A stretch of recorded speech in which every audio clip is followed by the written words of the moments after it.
Welcome to Arjuna channel. ప్రస్తుతం మనం నందిపేట మండలం రైతు ఫారం గ్రామంలో ఉన్నాము. ఇక్కడ సర్పంచ్ అభ్యర్థిగా పోటీ చేస్తున్నటువంటి పసుపులేటి శివలీల నాగేశ్వరరావు గారు మనతో ఉన్నారు. వారితో మాట్లాడుతున్నాం. నమస్కారం అండి. చెప్పండి, మీరు మొదటిసారి సర్పంచ్ గా పోటీ చేస్తున్నారు లేదంటే మొదటిసారి గ్రామం డివైడ్ అయింది, గ్రామ పంచాయతీ. అంటే ఈ రాజకీయాల్లోకి రావాలని ఎలా అనిపించింది? ఎలా ఏముంది, ఊరంతా సాయం చేశారు, దాని గురించి ఊరంతా సపోర్ట్ చేశారు, దాని గురించి చేస్తున్నాం. అంటే సర్పంచ్ పదవికి ఉండే వేతనం చాలా తక్కువ కదా, మరి ఇలాంటి పదవిలో కొంతమంది లక్షల్లో ఖర్చు పెడుతున్నారు. దీని గురించి ఇక మాకు లక్షలు ఖర్చు లేవు, మాకు జనాలంతా సహకరించారు.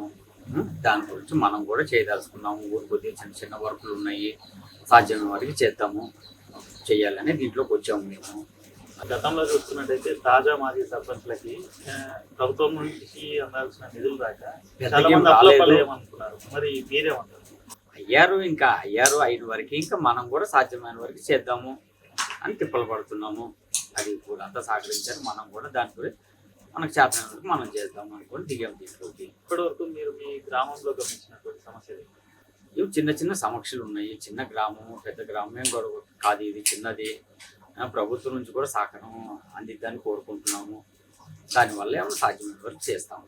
ప్రాబ్లం కొద్దిగా డ్రైనేజీ వర్క్ ఉంది, రోడ్లు, కొద్దిగా కరెంట్ స్తంభాలు, అయ్యి మెయిన్ వర్కులు, పైప్ లైన్ ఉంది, దాని గురించి కొద్దిగా తిప్పలు పడుతున్నాము.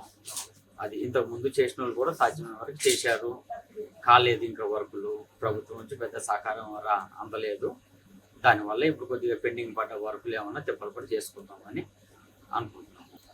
ఊర్లో మొత్తం ఎంతమంది ఓటర్లు ఉన్నారు? ఊర్లో మొత్తము 284 ఉన్నారండి. అంటే అందరూ ఇక్కడే ఉన్నారా? మిగతా ప్రదేశాల్లో ఉన్న వారికి కొంతమంది ఉన్నారు, బయట నుంచి కూడా వస్తున్నారు. వారికి అవగాహన కల్పించారా మరి ఓటు?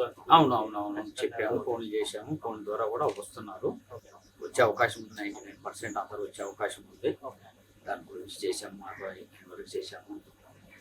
మీతో పాటు ఎంతమంది పోటీ చేస్తున్నారు? మాతో పాటు ఇంకొకళ్ళు అంతే. అంటే మీరు అన్నారు చిన్న గ్రామం అని, ఈ గ్రామం నుంచి ఇద్దరి మధ్యలో పోటీ అంటే ఉన్నది, ఇంకా నడుస్తుంది. ఇంకా ఏకెకరం అంటే కాలేపోయాము, ఇంకా అట్లా నడుస్తుంది. పోటీ అనేది ఉంటుంది కదా ప్రతి ఒక్క గ్రామంలో కూడా, అది అంతే. ఇంకా ఇది కూడా అంతే, దాని గురించి పెద్ద ఏం లేదు. చివరిగా మీరు మీ గ్రామ ప్రజలకు ఏం చెప్పాలనుకుంటున్నారు? గ్రామ ప్రజలకి ఏముంది, నాకు సహకారం ఇచ్చారు, నేను కూడా సహకరిస్తాను అన్నిటికీ. అది ప్రభుత్వం నుంచి తిప్పలు పడి అన్ని వర్కులు తీసుకొచ్చి చేసుకుంటాం అందరం కలిసిమెలిసి. మా గుర్తు ఉంగరం గుర్తు, వార్డ్ నెంబర్కి వచ్చి 5వ నెంబరు వార్డ్ నెంబరు, టేబుల్ గుర్తు.